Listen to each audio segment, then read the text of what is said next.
Hey guys, thanks for tuning in to another video on ForgottenWeapons.com. I'm Ian McCollum, and today we're taking a look at the new pistol from HS Produkt being released by Springfield Armory. This is finally, for once, not a hell something. This is the Springfield Echelon, made by HS Produkt in Karlovac, Croatia. Now, I recently spent some time over in Karlovac and some other places in Croatia doing some filming, and we actually got a look at a few of the parts being made for these, and our tour guides were very quick to point out, like, oh, no, don't look at that. You're not allowed to see that. That's embargoed until sometime in the future date, which is, in fact, today. So a big thanks to Bear Arms of Scottsdale, Arizona, for hooking us up with this one that we could get a video in for the official embargo release date. Now, you are probably wondering, okay, it's the replacement for the Springfield XD. Who cares? What's the big deal? It looks like a plastic striker fired Glock knockoff, right? Well, if we're going to be strictly accurate here, it's a plastic striker fired SIG knockoff, but with some improvements. So the whole reason that HS Produkt developed this new pistol was to go to a chassis platform and to get away from their grip safety. Essentially, the XD, which was the HS2000 and then the HS9, it was originally this pistol in Croatia.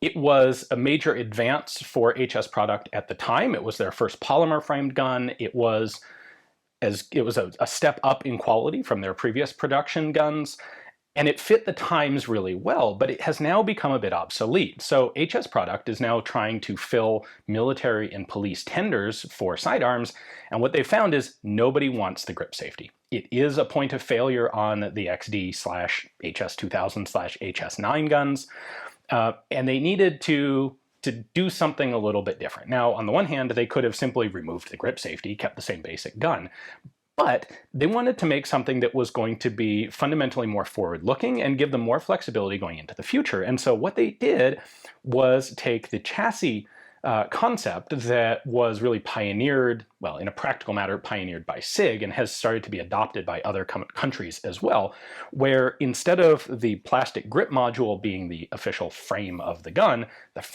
is just the little metal chassis inside that holds the fire control parts.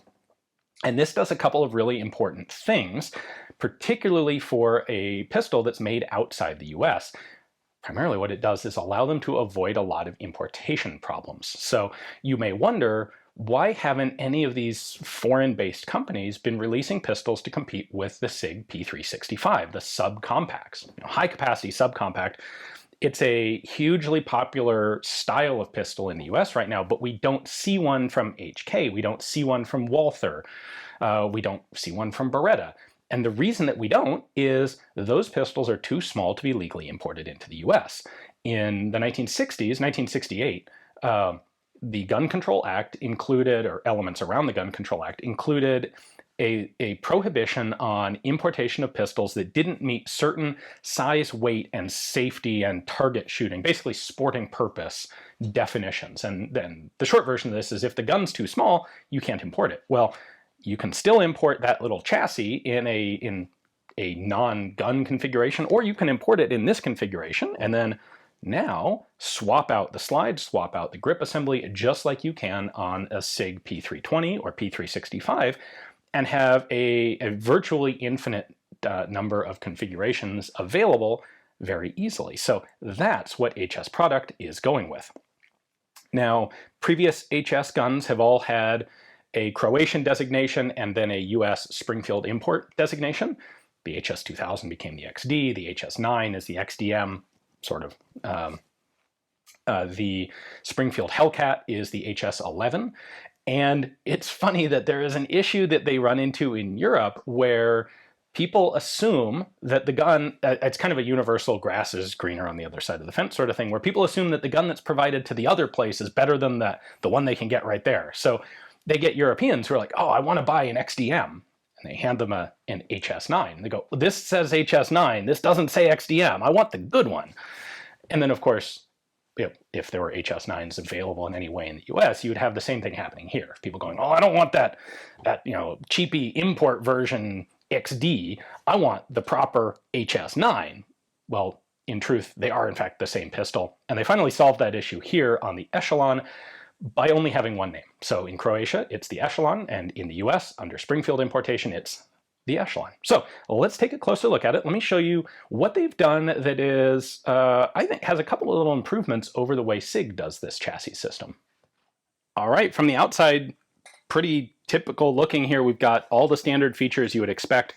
The nice thing here is it really does have all the ones you would expect. So it's pre-cut for an optic, and in fact, the accessories that it come with include 2 sets of mounting screws. So one of them is for a delta point or EFLX, one is for the shield, and then pin set 1 is already in the gun, and I think that's an RMR, but I'm not sure.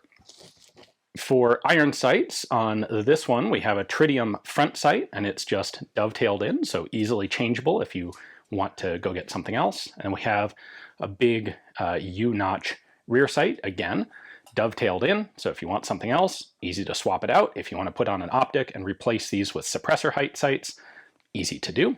The controls are all ambidextrous. We have an ambi mag release here. These, by the way, are not interchangeable with XD magazines. They look fairly similar, but not the same. They had to relocate the magazine catch slightly. So standard mag is 17 rounds, double stack, single feed, pretty typical. The gun comes with a second one that has a +2 extension base plate on it, and then it actually also comes with a second +2 extension. So you can, and it has a regular floor plate in here somewhere, so you can set these up both as 19s or both as 17s or one of each, whatever you want. Lower in there, comes with a little real simple molded plastic magazine loading tool. The slide release is also ambidextrous and quite small, so this isn't going to get snagged on anything. It's not going to catch on anything. I kind of like that. It's there if you need it, but it's unobtrusive. There is no manual safety. We have the typical trigger safety right there. You don't pull that in, trigger won't press. A quick look at the markings here. We have Springfield Armory on the side. We have a serial number on the barrel, and that is the serial number on the chassis inside. So that's a hole in the plastic. Unlike most polymer pistols that we're used to, there is no embedded metal plate in the grip frame anywhere because the grip frame is not legally the firearm. On this side, we have the name Echelon. You'll notice there is no grip zone anywhere on it. Thank you, finally. There is some nice, subtle but effective, not stippling, but texturing on the gun, and they include that in a bunch of other places. You've got a nice finger rest up here that's textured. That's kind of cool. Obviously, we have a rail for an accessory light. And then I'm kind of proud of HS about this. They went and put the Springfield Armory logo on top of the slide, but this time it says Springfield Armory, and it also says HS Produkt, Karlovac, Croatia. So the company's getting big enough that they're clearly able to set some of the parameters in the import contracts. It's not quite the one-way street that it used to be with Springfield and HS. Disassembly is going to be pretty much what you would expect. I'll note that we have some really good, chunky grip texturing on the front of the slide that's convenient for this. So I'm gonna lock it open. I am then going to, stop me if you've seen this procedure before, I'm gonna take the disassembly lever, rotate it 90 degrees down, and then release the slide, and it comes forward and drops right off the gun. This is unfired. We'll be taking this out and doing some shooting with it in the coming weeks, but for now, unfired. Captive recoil spring, barrel. I mean, this is all very standard modern pistol stuff. We've got our striker. We've got our striker safety right there. Unless that's pushed up, the striker can't go all the way forward. Now, the more interesting part here, in order to take the chassis out, we're going to pull the lever out. It just slides off. There we go, that comes out. If we compare this to a SIG 320, on the SIG, once you've gotten to this step, you just lift the front and pull the trigger, and the chassis comes out. So it's sort of this lift up and out it comes. Now, HS did things a little bit differently here because you can see that little pin that's molded into the frame, and there's an oval hole that it's sitting in, an oval hole in the chassis.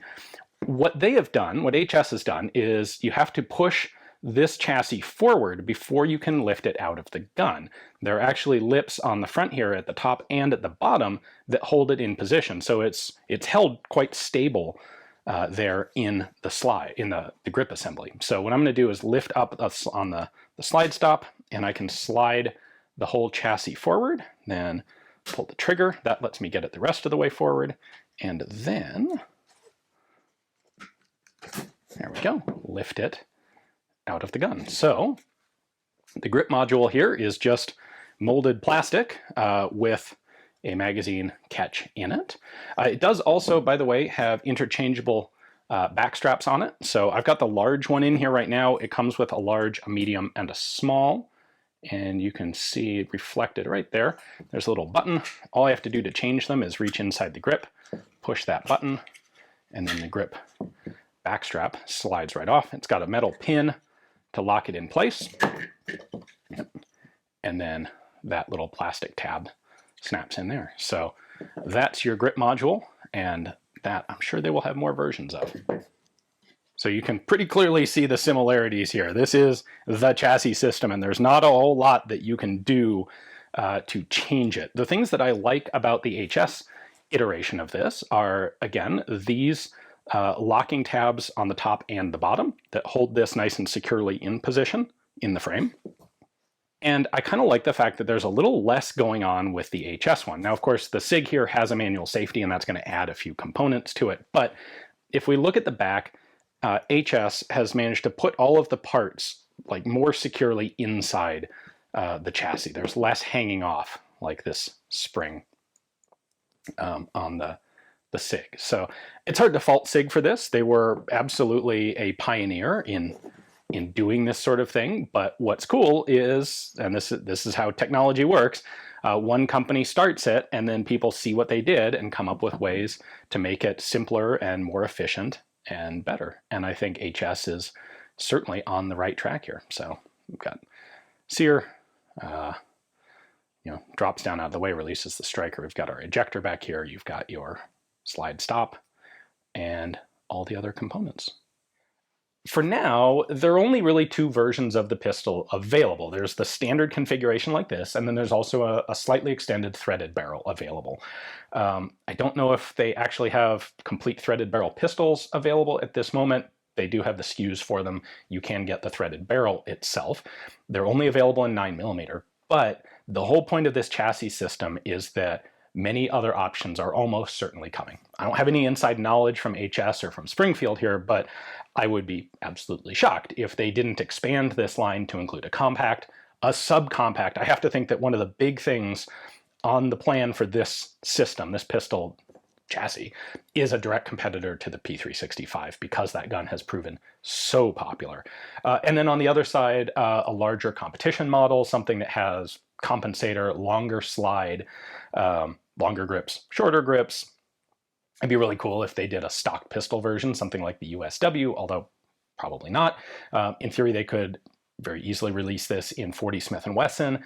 Probably not 45. I think that would probably require a redesign of the chassis itself instead of being able to just continue to use this one standard component. But my thought is, especially with the Springfield Armory marketing tie-in, there's probably a possibility to do a single stack 45.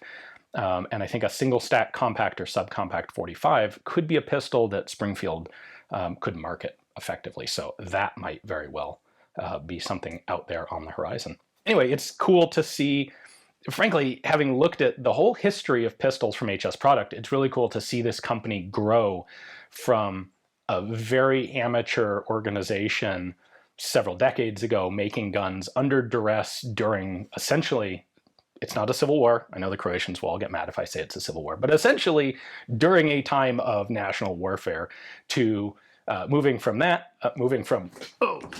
guy, their PHPs, the literal first Croatian pistol, up to solid steel milled pistols, the HS95, then to the polymer, the next generation of polymer pistol with the HS2000, and now onto the modern chassis system. And every time they've made a new model, the quality control has improved, the machining has improved. They have an incredible manufacturing facility over there in Karlovac. I had the chance to tour it, couldn't take any video of it, but the amount of automation and scale of production there is really very impressive. Anyway, I'm rambling on now because this is a much more interesting, cool pistol than I anticipated that it would be, or that it seems to be on paper. Anyway, hopefully you guys enjoyed the video. Thanks again to Bear Arms in Scottsdale for giving us access to this one to film for you today. Thanks for watching.